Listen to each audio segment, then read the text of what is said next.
రాజ్యాంగం జై భారత రాజ్యాంగం వర్ధిల్లాలి వర్ధిల్లాలి జై భీమ్ జై భీమ్ జై భీమ్ జై భీమ్ భారత రాజ్యాంగం భారత రాజ్యాంగం భారత రాజ్యాంగం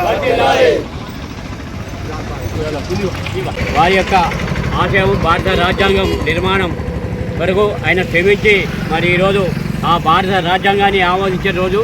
మరి ఈరోజు ఇంతకుముందు న్యాయ వ్యవస్థ దినోత్సవంగా ప్రకటించారు. కానీ 2015లో మరి మోడీ గారు గవర్నమెంట్ వచ్చిన తర్వాత ఇది రాజ్యాంగం ఆమోదించిన రోజుగా ప్రకటించడం జరిగింది.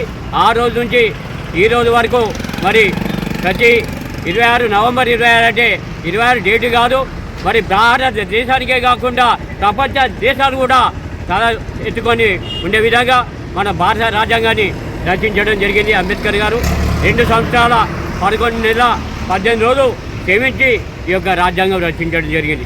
కానీ ఇక్కడ మన భారత రాజ్యాంగం కోసం మరి ఎంతమంది తెలుసో ఎంతమంది తెలియదో నాకు తెలియదు. ఎందుకంటే ఈరోజు భారత రాజ్యాంగం ఆమోదం పొందిన రోజుగా మేము ఆల్రెడీ మెసేజ్ పెట్టినా కానీ చాలామంది రాలేకపోయినారు. మేము చర్యలు తీసుకుంటున్నాం. ఎందుకంటే ఈరోజు ఆయన ఏదైతే భారత రాజ్యాంగంలో హక్కులు ఏవైతే రాసిండో అవిటి మనం వీరు పొందుతూ కూడా ఆయనను ఒక్క గంట కూడా స్మరించుకునే టైం లేకుండా ప్రజలు ఉన్నందుకు నేను బాధపడుతున్నా. ఎందుకంటే ఈ రోజు నుంచి మేము ఇప్పటి కూడా కోరుకుంటున్నాం భారత రాజ్యాంగాన్ని ఈ స్కూల్ పుస్తకాల్లో ముద్రించాలని చెప్పి అంబేద్కర్ సంఘం నుంచి డిమాండ్ చేస్తున్నాం. ఎందుకంటే దాని విలువలు చాలామంది తెలవాలి. మరి చదువుకుంటేనే మేధావులు అవుతారు. మన ప్రపంచ మేధావాన్ని ఎందుకు అంటున్నామంటే ఆయన 7 సంవత్సరాలు చదవాల్సిన చదువును 3 సంవత్సరాల ధరనే కంప్లీట్ చేసిన ఏకైక వ్యక్తి మరి అంబేద్కర్ గారు. అందుకే మేము ఒకటి చెప్తున్నాం, ప్రజలందరికీ తెలిసే విధంగా పాఠ్యపుస్తకాల్లో కూడా ఇది ముద్రించాలని చెప్పి డిమాండ్ చేస్తున్నాం.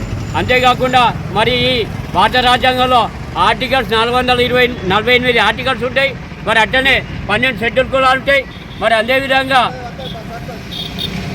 24 కాలమ్స్ ఉంటాయి, 22 కాలమ్స్ ఉంటాయి. మరి కాలమ్స్ కానీ షెడ్యూల్ క్యాస్ట్ కానీ అన్ని వర్గాలకు అన్ని ప్రజలకు జంతువులకు కానీ అడవులకు కానీ చట్టాలు ఆమోదించిన ఏకైక